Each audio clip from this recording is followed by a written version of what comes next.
Siniscalchi.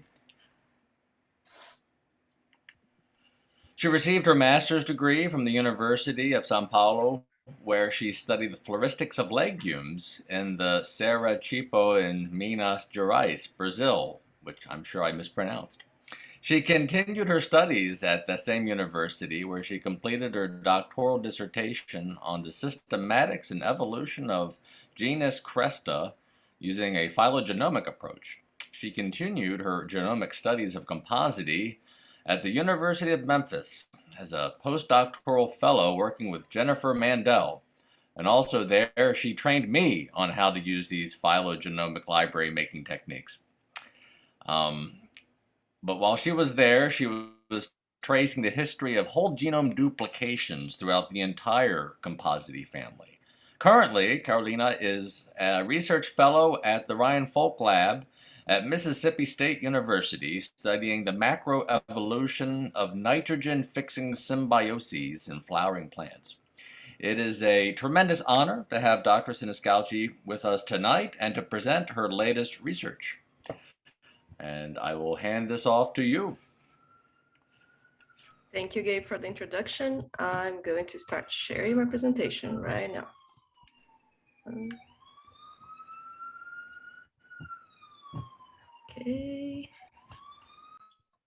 Okay.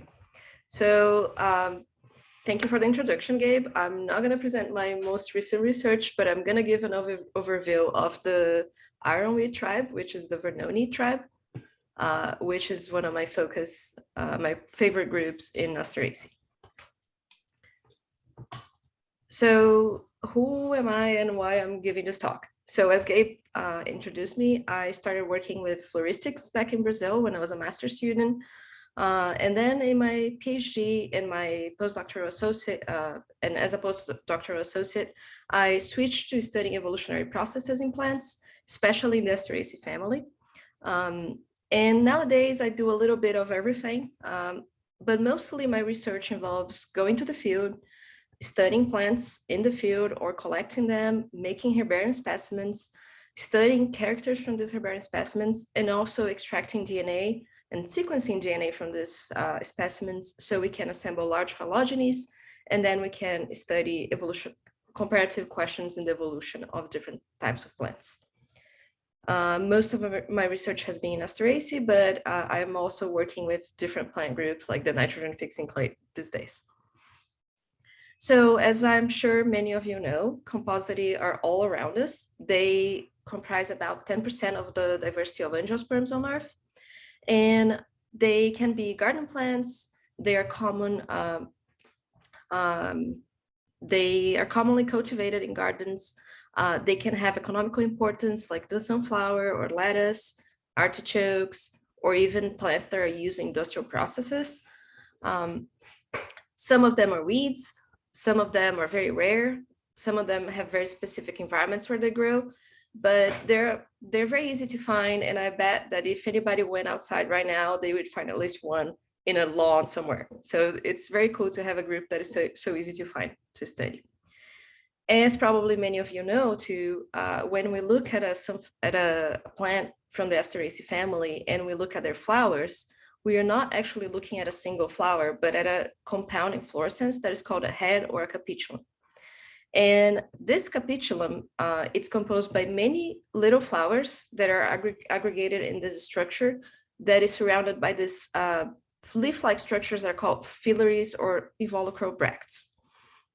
So like the sunflower or this little aster here, some of them will have different types of flowers with the ray flowers in the outside of the head, and then the disc flowers that are tubular, they're tube shaped in the middle of the head. But some of them might have only tube flowers or only ray flowers, for example. This is going to vary along the family.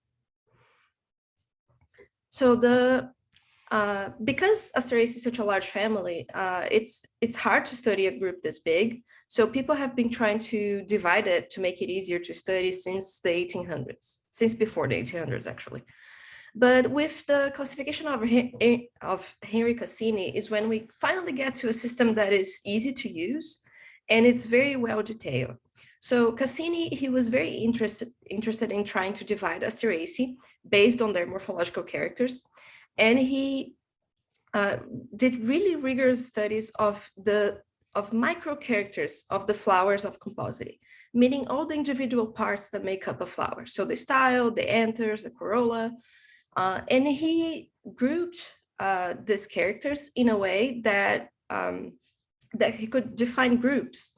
So based on these combinations of characters, he provided this classification that had 20 groups that he called tribes, and he organized them in this ellipse-shaped diagram, where he could also indicate which groups were close to whom, and how distant they are, and what are the similarities among them.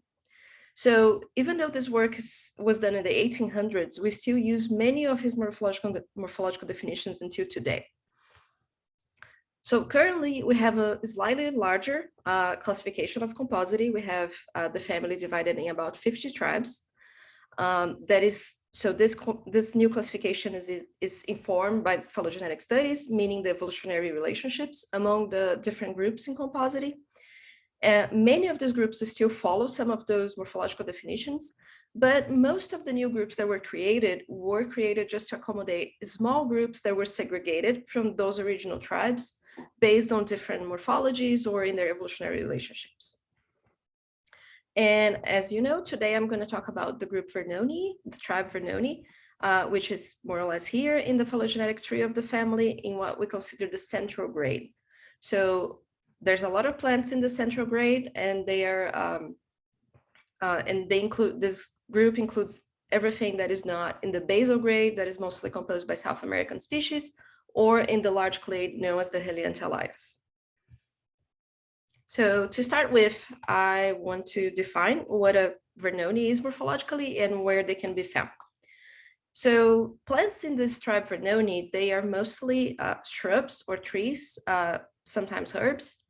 They usually have alternate leaves, and they have homogamous and discoid heads. That means that the heads only have tubular flowers, as we can see here. So they don't have those petal-like flowers that we can see in the sunflower, for example. The flowers are usually purple, especially this very red purple, like almost pinkish purple. But sometimes they are white or blue, or even red and yellow. And in Asteraceae, the style is usually bifid, so it's divided into prongs. And in Vernonieae, these style arms, they are long and they usually turn backwards, so they're retrors. So they will always form this little, as if the arms were spreading away from each other. Some of the main morphological features that we found in the tribe are the imbricate phyllaries in the heads, so meaning that they overlap like this. And you can see here a real-life plant. Usually these phyllaries are not leafy or green. They tend to be more scale-like, but there are many exceptions. The corolla of these plants, they usually are shaped like a funnel. So they start narrow and then they become a little wider, closer to the top. And you can see here a real-life flower. And the corolla lobes are usually longer than they are wider. So they will be kind of thin and long. So we also have some characters in the anthers in the style that are related to the pollination, to the system that these plants use to display the pollen. So composite, they do this thing called secondary pollen presentation. And this is because the anthers of Asteraceae flowers, they are united in a ring. Here is a cut of a flower in the longitudinal plane. So imagine that you're cutting a little Asteraceae flower like this. And the style passes through this ring. So when the flower opens, the style pushes the pollen out of the anthers using these hairs that we call sweeping hairs to hold the pollen up. And the pollen is exposed to pollinators. And then after some time, or after the pollen is gone, then the style opens up and exposes the female part of the flower. So in Vernonieae, the anthers, they usually have an apical appendage that is flat. That means that the anthers have a little flap of tissue on top of them. And the part of the anther that produces the pollen, called theca, is usually calcareate and tailed, meaning that it fills all the space in the anther. As you can see here in this microscopy image, you can see the little pollen grains inside the theca. And in the style, these sweeping hairs that carry the pollen out, they usually reach below the branching point, and they're also acute, meaning that they are like thin and long. And you can see a microscopy image of these hairs here. So this is the fertile surface, and these are the sweeping hairs. So because of the compactation of the flowers and grouping of the flowers in the head, the fruits are very reduced in Asteraceae, and they are called cypsela or achene. And they only have one seed in each fruit, and the calyx of the flowers is modified into this structure called pappus that helps with dispersal. So imagine a dandelion being blown away in the wind, the little fluffy white part that makes the seed go away, that's the pappus. So in Vernonieae, this pappus is usually biseriate, meaning that it has two series of elements. And the walls of the fruit, they have these little glandular dots full of resin on the walls. So this is a quite of extreme example of different types of pappus elements. But many of the Vernonia plants, they actually have a much more discrete differentiation between the pappus series. So sometimes it's only the size that is going to change. For example, you can see one series here and then the other series here. And this, the Vernonieae, they are composed by about 1,200 species, distributed all across the world, but mainly in the New World. So most of the species are in the New World. And then we have Africa with about 330 species. And then we have some other species in Asia and Oceania. So the taxonomy in Vernonieae is messy, and it's been a subject of study for a long time. So after Cassini described Vernonieae in the 1800s, many people were doing big floristic projects. Candolle, Benton, and Hooker, they were all doing this large-scale studies of floristics and systematics in angiosperms. And many species were described as belonging to this genus called Vernonia, which gave the name to the tribe Vernonieae. And because these plants are all so similar to each other, they were all described as being species of Vernonia, to the point that at sometime later, this genus had more than 1,000 species. So as Robinson put, the genus Vernonia was mainly defined by an absence of characters rather than by a specific suit of characters. And this poses a big problem for any taxonomist, because what can you do with a group of 1,000 species? It's very hard to study a group this large. So in the 70s and onwards, several researchers, they started organizing the genus Vernonia into infrageneric groups, especially subgenera or sessions, trying to create a classification for Vernonia. And this classification was based mainly on morphological characters, in the number of chromosomes, in pollen morphology, and also in chemical characteristics.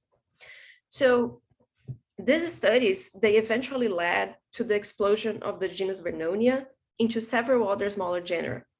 So this was, that's where Harold Robinson, which probably many of you knew, when he started working the Vernonia, he was one of the main researchers working in this explosion of the genus to make it more workable and to make the tribe Vernonia more easy to understand. So this was mainly in the 80s and the 90s. And the results of this process led to the genus Vernonia only having 25 species, about 25 species. It's still debatable how many species we have there, but also created a lot of segregate genera. In addition to the other smaller genera that were already identified as being not Vernonia before. So the first DNA-based studies of the evolutionary relationships of the genus Vernonia already pointed out that the genus was not monophyletic. meaning that the species didn't share a single common ancestor.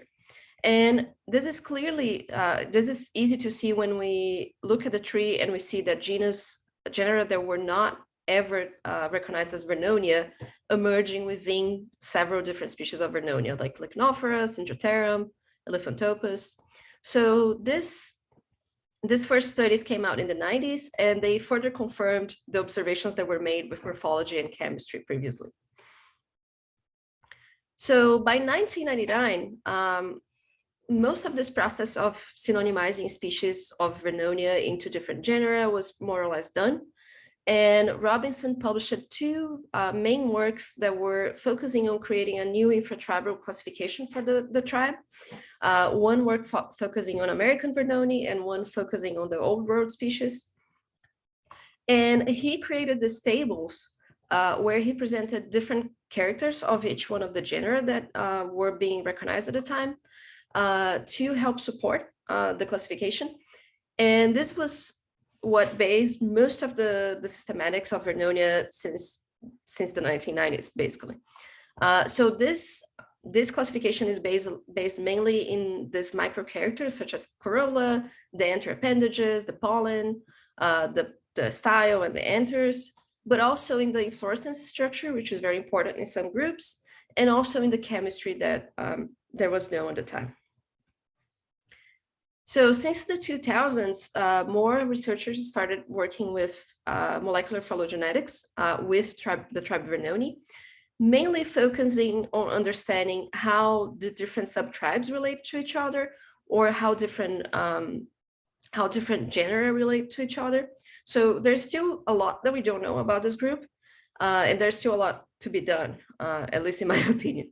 So one of the main take-home messages of all these studies is that most of the classification that Robinson proposed holds up, but it needs adjustments to make some of the subtribes and some of the genera monophyletic. So this is a tree that is modified from the most recent phylogenetic study of Vernonia. It was published last year. And one thing that I want to show here, and it's something that has been known since those first studies in the 1990s, is that Vernonia has two main groups. So we have the Old World Vernonia and the New World Vernonia. And the Old World Vernonia is a grade of different subtribes. And the New World forms a clade of many subtribes. So so what we can infer from these relationships is a very complicated biogeographical history. So I'm going to briefly explain, but definitely take a look at this paper if you are more curious about that, because it is kind of complex. So it is supposed that in the Eocene, the ancestrals of Vernonia were in this large area. There was the southern part of Africa, the southern part of India, and also is in South America. And then later on, there was an expansion from Africa to South America and in the Andes. And then from the Andes to North America, and then another expansion in area from Africa to the rest of Asia. And then more recently, in the last 20 million years, several movements between different continents that led to the current distributions of genera. So definitely recommend taking a look at this study by Sterling Keeley if you're curious about this biogeographical history. So there are a couple of morphological features that I would like to point out on this tribe of plants. So the first one is the occurrence of secondary heads. So as I explained right in the beginning, compositae have those compound inflorescences called heads. But in some groups, these inflorescences get even more aggregated, forming secondary heads or heads of heads. So what we suppose that happens here is that in the formation of a traditional head, you have a simple inflorescence, like a raceme, for example, that gets compressed and forms this structure. So in some Asteraceae, we have an inflorescence of heads. So we have a larger structure with many heads, like we can see in Vernonia, for example. And then what happens is that in some plants, this inflorescence of heads get further compressed and forms a second order structure that we call the secondary head. And usually the secondary head is involved by bracts, just like a head is surrounded by filaries. So this process occurring about 70 genera in Asteraceae, and 14 of those are in Vernonieae. And in Vernonieae, they are mostly South American groups that do this type of process. One thing that is interesting from getting secondary heads is that usually it reduces the number of flowers that you have in each head too. So some plants, they have secondary heads where each head has only one flower, for example, which seems kind of contradictory. Oops. So in Vernonieae, the secondary heads, they can have a lot of different morphologies with different levels of aggregation. For example, we can have fairly loose heads where you can still pretty much see the whole structure of each one of the heads. We can have slightly more condensed structures where you can still define like each individual head, but they are surrounded by tissue and they form a globe-like structure. This can get a little more extreme in some cases where you can barely see the tops of each one of the heads. And in some cases, we have tertiary heads, meaning that we have a head of heads of heads. So this would be a tertiary head. You can see each one of the secondary heads here. And then you can see each one of the individual heads poking out here. And this contributes to this secondary heads being very long-lived. So the flowering can last for months in some of these plants because of this process of having so many heads. So in the South American Vernonieae, the presence of secondary heads has multiple evolutionary origins. And this was inferred based on phylogenetic studies that shown that they most likely appeared in several different groups at different times in the evolution of the group. And they're possibly also a result of different evolutionary pressures. That's because they have and that is because their morphology is so different. So just to talk about this a little, for example, in Elephantopus, the pappus of the fruits is very reduced. So it's probably not very useful for dispersal. And what happens in these plants is that the secondary head has these leafy bracts. And when the flowering ends and the fruiting starts and the seeds are ready, instead of the seeds being carried away with the pappus, the whole head unit serves as a dispersal unit. So the whole secondary head will fall to the ground and maybe roll away and disperse the seeds. So we suppose that in this case specific, the secondary head is related to improved seed dispersal. But in some groups, for example, in Cresta, because of this very interesting morphology where we don't actually have a lot of aggregation of the heads, but we have this striking visual display, we might infer, for example, that this is related to to changes in pollination and to improve pollination attraction. So if you look at this structure from this top view that we are looking at, it almost looks like a traditional sunflower head where you have tube flowers in the middle and then ray flowers around. So, and yet in other groups, for example, in the Lycnophorinae, where we have very condensed secondary heads with a lot of tissue surrounding each individual head, one idea is that this structure helps to protect the secondary heads and the tip of the branches from fire or draughts, for example. So if the flowers are very inserted into the tip of the branches and surrounded by leaves and a lot of tissue, they would probably be more resistant to fire. Another character that is very interesting in Vernonieae is the pollen morphology. So since the 70s, people have been studying the pollen morphology in this group, and it's very striking how much variation there is. So we have 6 main types that have been described for the tribe, and they are mainly based on the presence or absence of spines, like we can see here, in the absence or presence of lacuna, which are these big gaps in the ornamentation, or the presence of walls like this. So there are several hypotheses about why pollen changes so much, but probably is related to function, either in changes in pollinator, in the type of pollinator that visit those plants, or in environmental conditions, for example, being exposed to dry weather for a long time. And so pollen has been widely studied in the tribes, and is still being studied since until today. So there's a lot of literature on this topic. So it's always interesting to see what's coming up on pollen. So this was my first overview of the tribe. Now I'm going to start talking about specific genera and groups that are found in different parts of the world. So I'm seeing that there are some messages in the chat, but I cannot see the chat from with my presentation view on. So if there are any questions, I'll reply to them at the end. So the first, well, to start with, let's talk about North America, because that's where we are right now. So North America has about 30 species of Vernonieae.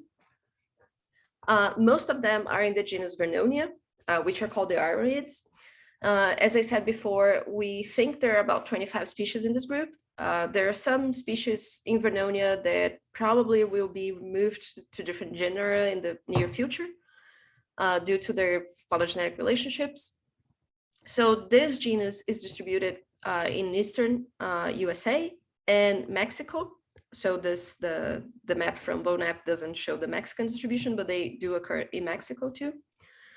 And they usually are shrubs, and they have this panicle-like inflorescences with many, many heads, and the heads are usually small. And they usually have this very beautiful purple color. So there is a lot of variation on the group. They still look very similar to each other, especially in the flower and inflorescence morphology. So most of the characters that will define species in Vernonia are based on the vegetative structure, so the leaves, the size of the plant, the type of habit, especially between the three most widely distributed species, so Gigantea, Missourica, and Noveboracensis. There's a lot of overlapping characteristics. Sometimes when you go into the herbarium collections, there are many specimens that are misidentified, and some of them overlap in distribution. So it's kind of challenging to understand what's going on with these three species. And we currently are working in trying to understand the population structure of these plants in southern US. So hopefully I'll have results to share about that soon. So another genus that is very interesting from North America is Stoeckisia. So this genus is monotypic, only has one species that is called Stoeckisia leavis. The popular name for this plant is Stokes aster. Some of you may know and might even have them in your gardens. So they're native to the Gulf Coast, but they're also widely cultivated. Nowadays, there are many very beautiful garden cultivars. So some of them, the plants are naturally purple, like light purple, like here, but there are like totally white cultivars. They're deep purple. There are also some bluish tinged ones. So they're very, very nice plants. I really like them. The heads have this kind of spiny bracts around them. You can see here in this photo. And one interesting thing about the morphology of this plant is that when you look at it, it almost looks like an aster or maybe like a chicory flower.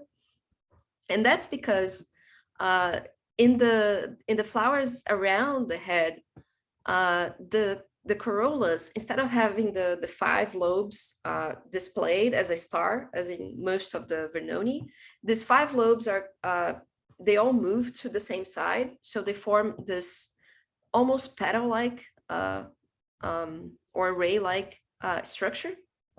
So this is not a true ray flower, it's just the lobes moved around, but it makes for a very interesting display, and it's also the only plant in the group that does that. So it's kind of a mystery what's going on there. So Elephantopus also occurs in the US. So the genus has about 30 species and it is pantropical. But here in the US, we have 5 species, the most common ones being Elephantopus tomentosus and carolinianus. So they are usually rosette herbs. So you can usually see the rosettes across the woods or in your lawn. during the year, and then in the summer, the inflorescence pops up. And these plants also have secondary heads, as we can see here. They are subtended by these leafy bracts. And almost like in the Stochisia, you can see here that the corolla lobes, they also move to the same side. So they create a very interesting display because the flowers in each head, they all, the center part will not have lobes, but then the lobes will be facing the outside part of the head. They are also widely distributed in southeastern US. And finally, we have Hesperomania, which is a genus of 3 species endemic to Hawaii. They are very different from the other Vernonieae. They have this very impressive red bracts. The flowers are yellow, and they are mainly shrubs and trees. And all those 3 species are critically endangered and have very small population numbers. I'm pretty sure that Warren could tell you more about these plants than I can, but they're just so beautiful. So jumping over to South America now, that's where the bulk of the diversity of Vernonieae is. So we have about 600 species in South America, and most of them are in the central savannas in Brazil. So we have several different subtribes in South America. So I'm going to go through some of them. So we have subtribe Vernonieae, which is where the genus Vernonia actually is. So the subtribe has about 200 species. Most of the members of the subtribe are species that were segregated from that large genus Vernonia. The largest genus in this subtribe is Vernonieae, which has about 70 species. They are mainly distributed in South America and Mexico and Mesoamerica. And besides Vernonieae and Vernonia, which does not occur in South America, all the other genera in the subtribe have less than 6 species.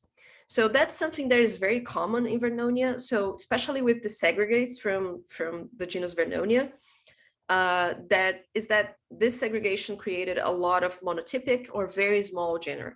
So that occurs in pretty much all subgroups in this tribe. So here we have an example of Vernonieae. These plants are usually shrubby and kind of woody. They have very large inflorescences with many, many heads. And here we have a representative of Cyrtosimura, which has this beautiful scorpioid cymes, which are, this plant was known as Vernonia scorpioides at some point, but now it's in a different genus. So another big subtribe in Brazil, in South America, is subtribe Lepidoploinae, which has about 250 species. The 2 main genera in the subtribe are Lepidoploa and Lysingianthus, and both of them have about 100 species. So their distributions overlap in central Brazil, but Lepidoploa extends up to Mesoamerica, while Lysingianthus is more easily found from central Brazil and down South America, towards Patagonia, for example. So the main distinction between these 2 genera is the size of the heads. So Lepidoploa has small heads, as you can see here, and Lysingianthus has larger heads, as we can see here, and also the presence or absence of a style basal node. So in Lepidoploa, the style base, so the part of the style that connects with the top of the cypsela, they have this foot-like structure that we call a node, so a basal node. So in Lepidoploa, the flowers have this structure, and in Lysingianthus, they don't have that.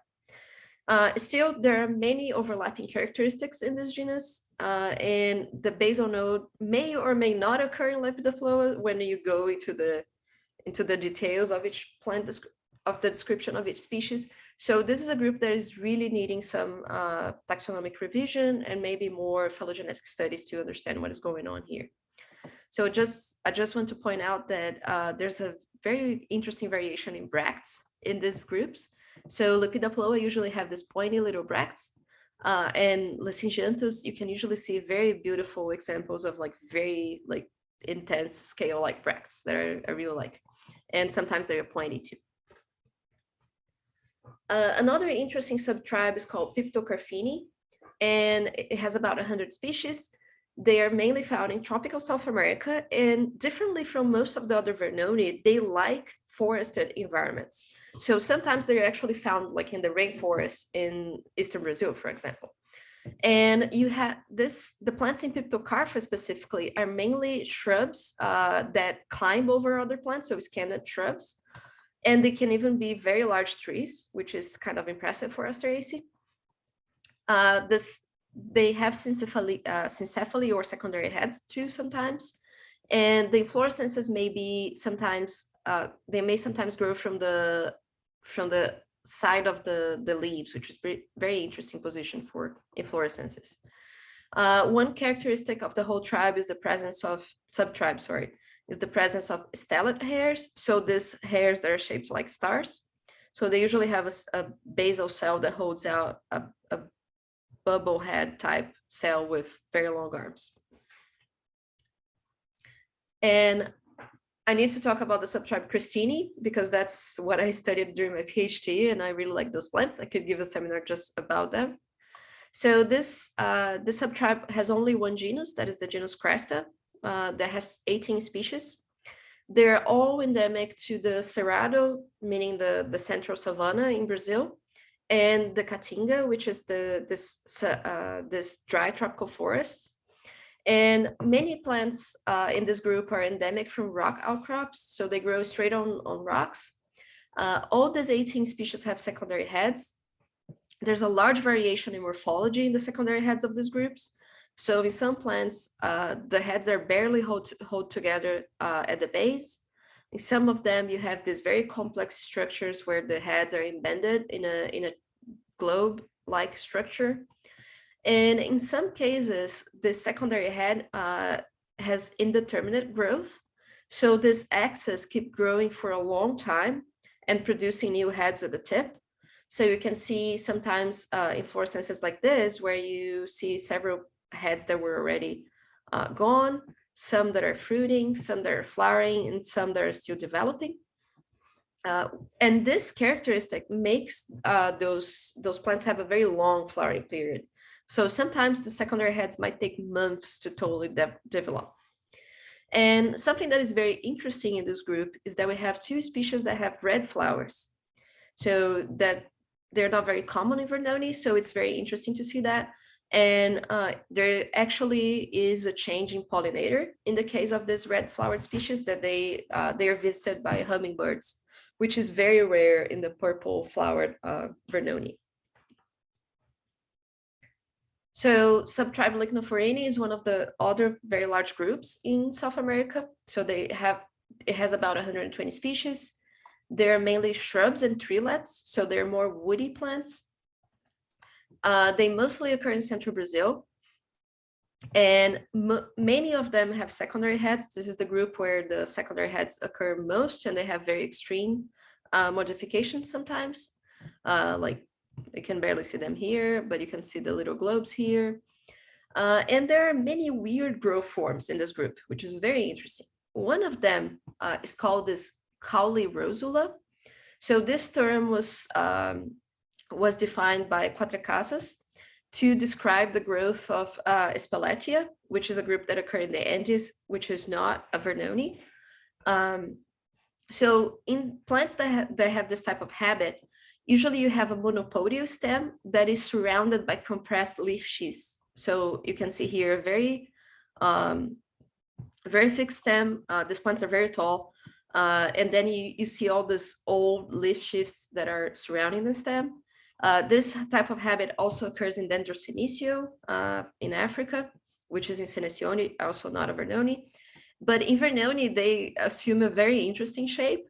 So we have this occurring in these tiny little plants that are barely like 10 centimeters tall. So it's a very extreme case of caule rosula. It also occurs in other plants that are bigger in Vernonieae. And you can see here the monopodial stem. It also has a xylopodium, but then you have a stem-like transition zone. And you can see the leaf sheaths compressed here at the base of the rosette. So there's a bunch of very, very weird things occurring in Lycnophoreinae. And one thing that is quite interesting is that You see this type of extreme habits developing in plants in Asteraceae that occur in mountains, like Speletia, Dendrosenecio, and Lichnophorene is one of the keystone groups of the Espinhaço range, which is this very, very old mountain range in South Brazil, in Central Brazil, sorry. And many Lichnophorene are endemic from very small mountains or specific mountain ranges within this wider formation. So probably there's some type of adaptation to mountainous and montane and extreme environments going on here that is also associated to this habit change. One plant from Lichnophorene that you might know is called Centrotherium punctatum. Sometimes it's known as Brazilian bachelor button or lark daisy. So this plant is originally from the New World, but nowadays is a widespread weed across the world, as you can see here. The black lines show the distribution of this plant, and is also sometimes cultivated. So you might have seen it sometime in a garden somewhere. These plants don't have a secondary head, they only have simple heads, but they're very cute and they have this serrated leaves that look very cute. So in Mesoamerica, we have a little more species than we have in North America, but the scenery is a bit different. So we have a mix of genera that are from North America, for example, Vernonia, which also extends to Mexico, and groups from South America, like Vernonia and Lepidoploa, which go up in the distribution. And we have very few groups that are actually endemic from Mesoamerica. So some of them are species of Eremosis. We can see one of them here, which is a group of about 25 species. And we also have the subtribe Boldini, which has about 10 species. You can see two representatives here. And in general, there are a lot of very small genera and small groups that occur there that definitely need to be better studied. So sometimes it's very hard to access information about the plants that occur in Mesoamerica from the literature or herbaria. So definitely needs more study. And I'm going to briefly talk about the diversity in the old world. And you see that I didn't put a species number here. And that's because after the studies by Robinson in the 90s, and after his revision of all the old world Vernonia, very few people have actually looked into the taxonomy of those plants. So some of the phylogenetic studies actually included a lot of samples from plants from Africa, but at the same time, there is an associated effort of systematics in the old world Vernonia, so that's Vernonieae. So we really need to focus more in these groups. And also one issue is that most researchers working with these groups nowadays, they are either located in the US or in South America. So we don't have a lot of people working in Vernonieae in the old world. So, and I'm sure there's probably many undescribed species or things that need to be synonymized there. So one of the subtribes that we have in the old world Vernonieae is Centropolini. In the latest phylogeny, it's being shown as no monophyletic, so it needs to be revised, and the genera need to be better appraised. So most of the plants in this tribe are herbs with needle-like sweeping hairs. And one plant that I want to point out is Centropalus pauciflorus, which was known as Vernonia galamensis in the past. So this plant has high concentrations of this fatty acid called vernolic acid. So this type of acid is used in industry as an ingredient in adhesives, in paints and solvents. So there is some commercial interest in this plant. So it is cultivated in Africa, in some places in Africa, but also there are people looking into improving a little bit of the cultivars to make the plant more amenable to different climates. So definitely a very interesting component. Another genus that I want to point out is Gymnanthemum. It has about 45 species, so it's one of the largest groups in the old world. It's part of the subtribe Gymnanthemini, which is also no monophyletic, and contains most of the trillets and shrubs of the African Vernonieae. So this plant, Geminanthum amygdalinum, it has multiple medicinal uses in Africa, especially as an anthelmintic and antimalarial drug. It's being registered as a plant that chimpanzees use, so they chew the piths of the stem. So probably it helps them with some sort of disease that they have or some parasite. And it is curious, there's a curiosity about that, is that Geminanthum now is naturalized in Brazil and has been for many centuries, because of the transatlantic slave trade in the 1500s. And one interesting thing is that it was described in Brazil as a different species of Vernonia, because probably who was describing the species there didn't know that it also occurred in Africa. So consequence of colonization there. And this is a very interesting genus called Baccharoides that has about 30 species found in tropical Africa. And one thing that I want to point out is the presence of these leaf-like phyllaries. So you can see them here. And in some of the species, they become membranaceous, and sometimes they change color. So they almost look like ray florets. So they're very pretty, very different from other Vernonieae. And I could not talk about Vernonieae and not talk about the Stephanus. So this plant, as you can see, is very different from other Vernonieae. So they have these yellow flowers or orange flowers, and this trinervate leaves, which are very unusual. And they were part of the Siniscalchi at some point. Then they, especially with molecular DNA studies, it's been shown that they actually belong close to Vernonieae. So for a while, they were a subtribe in Vernonieae, but now we have a better understanding of the phylogenetic relationships. And we know that this genus is actually the sister group to this clade formed by the tribe Mochini and the tribe Vernonieae. So Mochini is the sister group to Vernonieae, and it's this tribe has only two species from South America. And so the Stephanus is the sister to all of them. So now this whole genus is probably going to be transferred to its own tribe that is probably going to be called the Stephanie. And it occurs in Africa, India, and in different parts of South and Southeast Asia. So very cool looking plants. If you have an interest in Vernonieae, I have some readings to recommend. So the first one would be the Vernonieae chapter in the Composite book that was edited by Vicky Funk and collaborators. So this is a very comprehensive chapter about the Vernonieae. So it has notes about the taxonomy, about the phylogeny, about morphology. So a lot of the information that I presented today comes from there.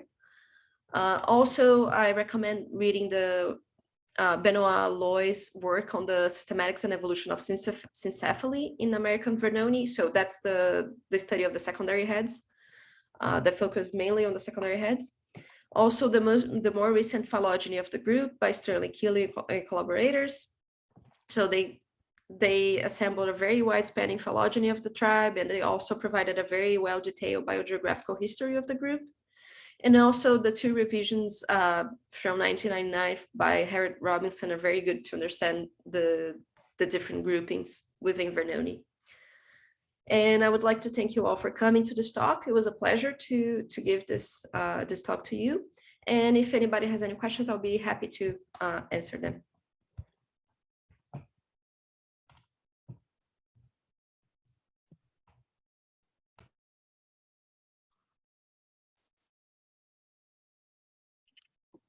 Oh, go ahead, Warren. I mean, people can just speak up. Oh, okay. Well, I didn't want to jump in too fast or anything. Two things. One, anyway, thank you for a great talk on this tribe. And I found it really interesting.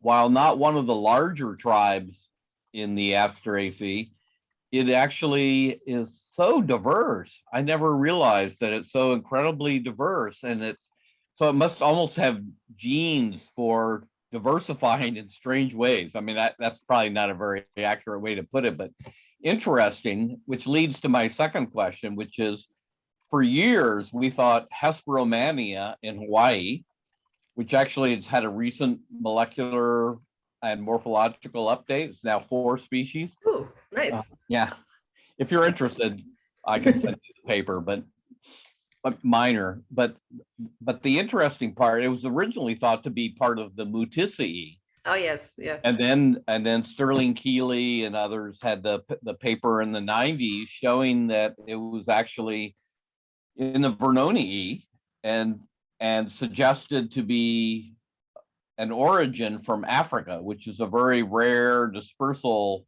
origin for Hawaiian lineages. And I just wonder, in all of the recent molecular work, is there any more refinement? I mean, I talked to Harold a number of times about it, and he said, well, we don't exactly know. And you did also comment that the Asian groups have not had a lot of studies, so that might be the problem. But I just wonder if there any update on refining, because it's a very beautiful, interesting group, but it's very different.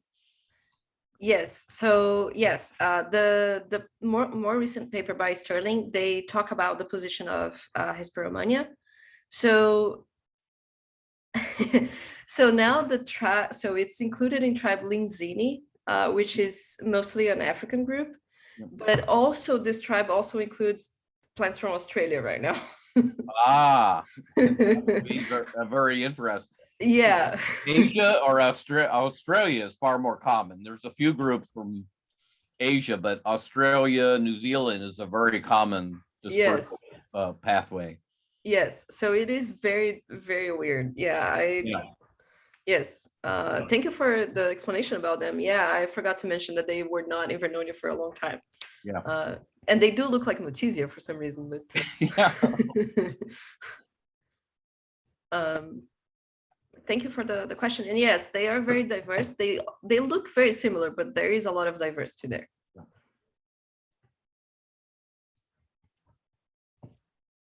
June has a question. I have a question. Yeah, this is pretty.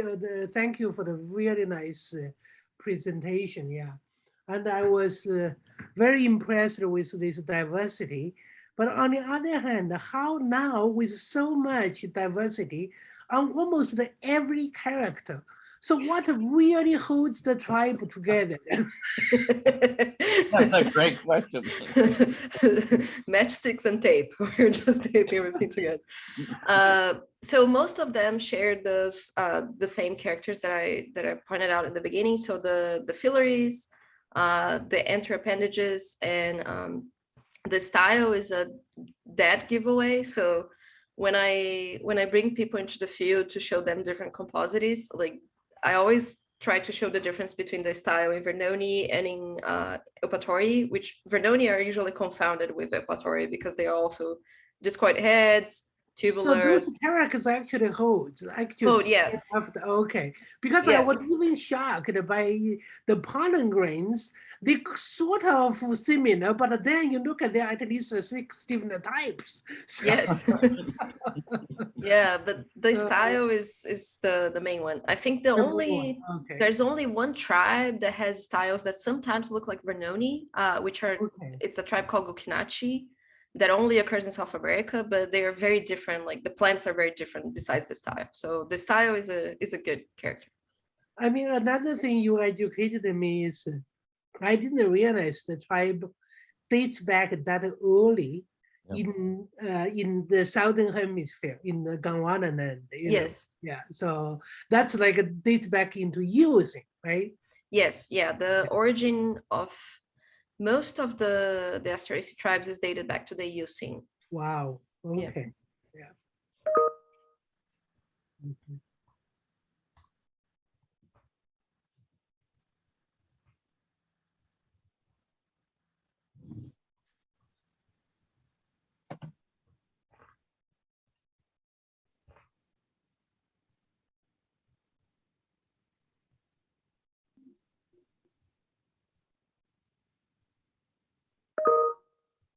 Carolina, earlier we were talking about Harold Robinson. Yes. So that's kind of what we were doing, just reminiscing. And yes, I had put in the chat that he had published, co-authored and stuff, 969 publications. Yeah, I was very lucky to meet him in 2015. I had a brief visit at the Smithsonian.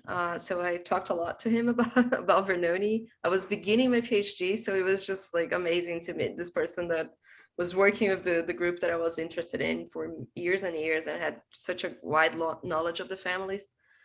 And to me, the most amazing thing is that he based his work mostly in herbarium specimens, and you see some plants have these crazy habits and stuff, and still most of the things that he proposed hold up so well, even without never seeing the plants live, you know. So it's for me, it's very interesting. I really appreciated the opportunity to meet him, and I think that is saved him a lot of time, not going to not spend like a month in the field, but he was just amazing. Yes. Synthesizing information from herbarium. Yeah. Well, it was amazing that Harold, preceded formal, phylogenetics. Yes. But he became very interested in it.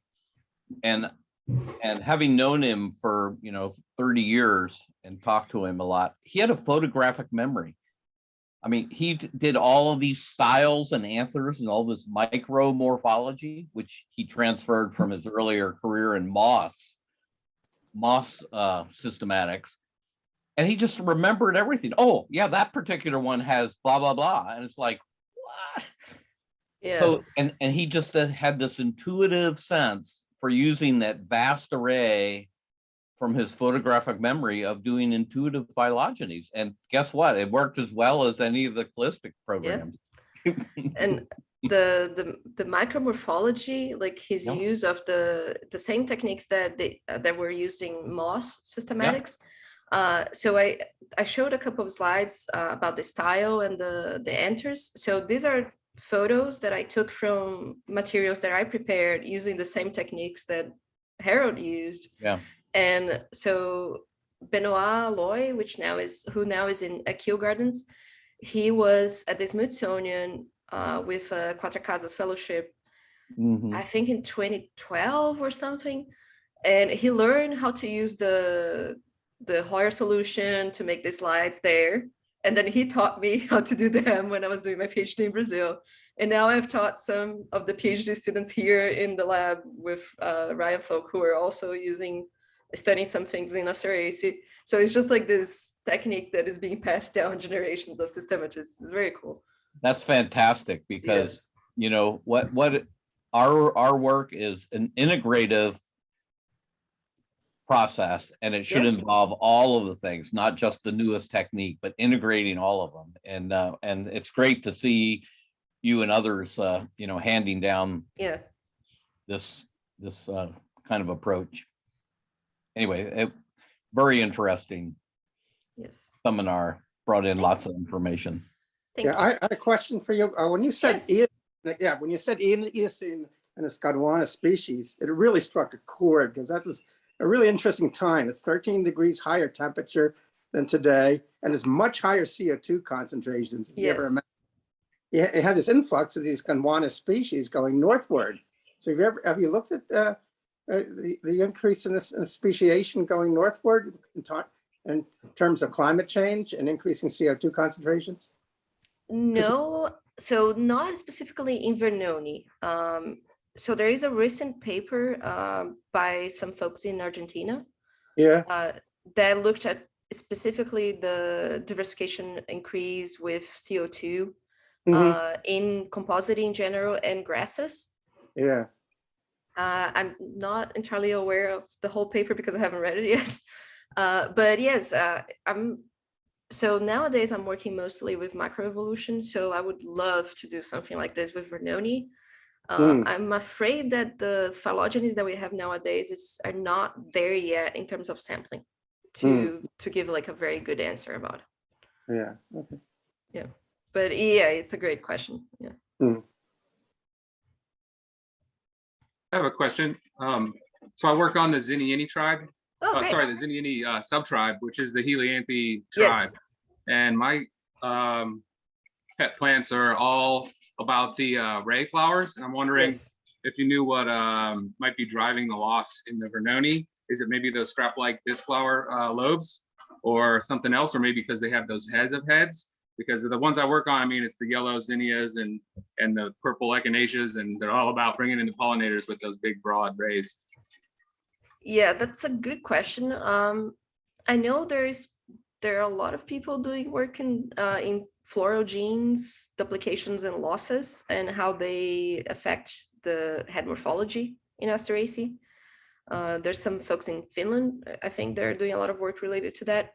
I'm not entirely sure what happens in Vernonieae specifically, but there are many groups in Asteraceae where you don't have the ray flowers. So Eupatori, which is very close to Helianthi, it has the same type of head morphology that Vernonieae has.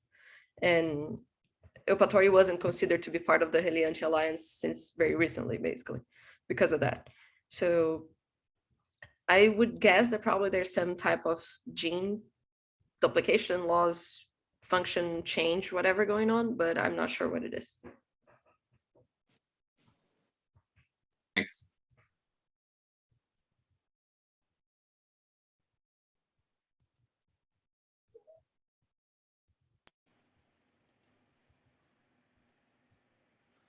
I have a question about the fossil record. You may have mentioned it, but because the pollen is so good, like there's a good pollen character, are there like good Vernonia fossils? There isn't a single one that I'm aware of.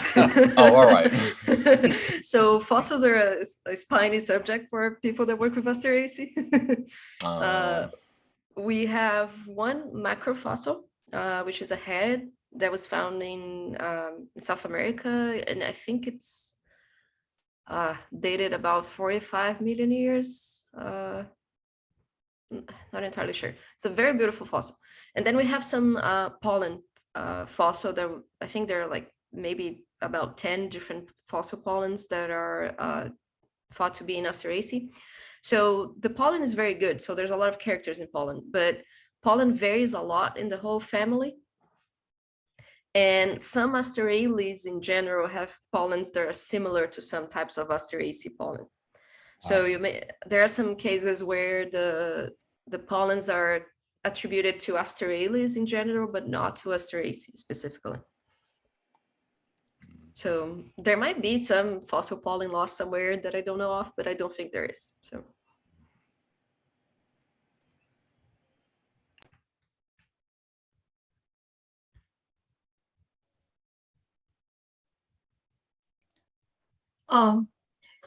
You, in the description of your present position, you're looking at microbial relationships, particularly nitrogen fixing. Is that correct, in different plants? Yes.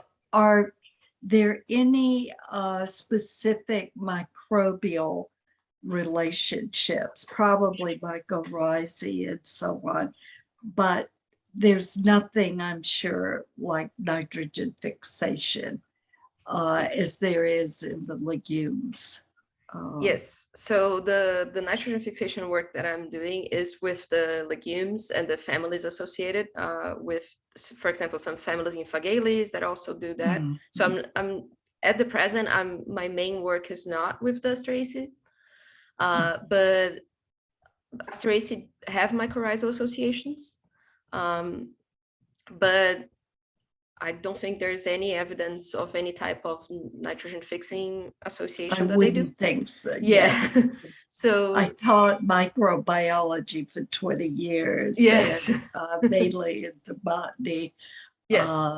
And now I did not see any alders, you know, and so on. It certainly removes something. Yeah, so we here in Ryan's lab, we are doing some work with sequencing the all the microbiome of roots and leaves of some plants, and I've done it with some of the samples of Cresta that I had, just to see what they are, but just the leaves because I didn't have roots collected, and you see some the presence of a little bit of rhizobio bacteria in the leaves, but rhizobio are a very common group as far as I understand. So I don't think they're doing anything particular there. They're just being there. So rhizobium, Brady rhizobium, and so on. Oh, yeah. Interesting. Yeah.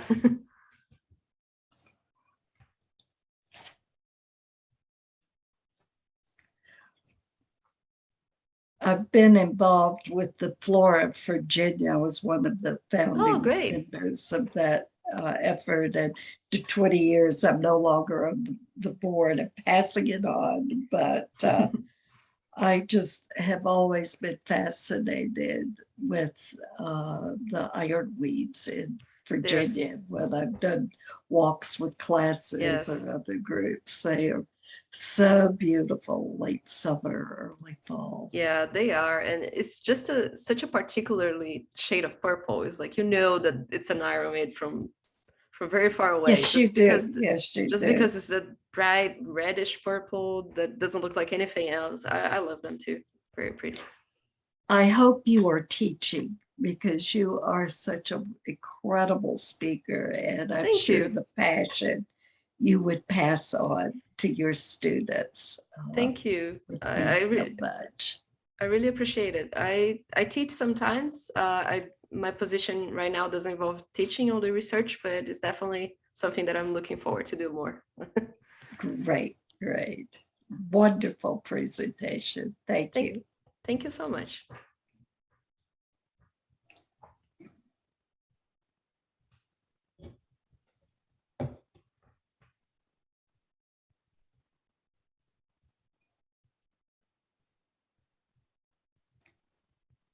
Carolina, I wanted to ask something about, it was about I saw a lot of the little drawings and I recognized them because I said, oh, those are my drawings. Oh, I'm sorry. I wondered how you found them. Were you just doing a Google search or something? Yes. So the drawing I used was for Stochisia, right? I think it was. No, I did some of the Achenes and some of the ones in the beginning that were. Yes. So I didn't even know they were out there. I'm so sorry that I didn't. So I would just put where they were taken from, but I didn't attribute the author. So you wouldn't know. Some of them. But that was interesting. I said, "Oh, here's a drawing I did." Yes. So that was nice to see it. Most of them came from the 1999 paper, the synthesis of the American Vernonieae. Then there was one that came from a paper about Stochisia that was from an older paper. I don't remember exactly from when it was. And I also got some drawings from the glossary chapter on the composite book. Yeah. Oh, I think I did some glossary. They were all from publications, basically. Okay. Yes. It's like, well, thank you. It's nice to see them on the screen. They're very good. You probably have a few unpublished Harold Robinson illustrations, right? Well, there's things being brought to me from his office. That's why I recognize some of them. They were sitting in his office.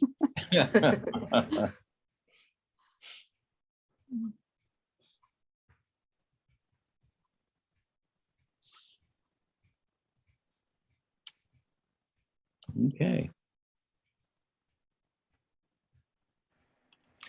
Well, if there's no further questions. Nope, we lost Gabe. This is time to say adieu. Well, thank you, Carolina, again. Thank you, Gabe. Thank you, everybody, for coming. I really enjoyed it. Yes, we can hear you now. Oh, perfect. Well, thank you so very much again. And yeah, another round of applause. Thank you, everybody. Thank you. We will see all each other next month. Yeah. Yep. Oh, okay. Have a good night. Thanks again. Good to see you. Everybody. Great talk. Bye. Yeah. Thank you. Bye-bye.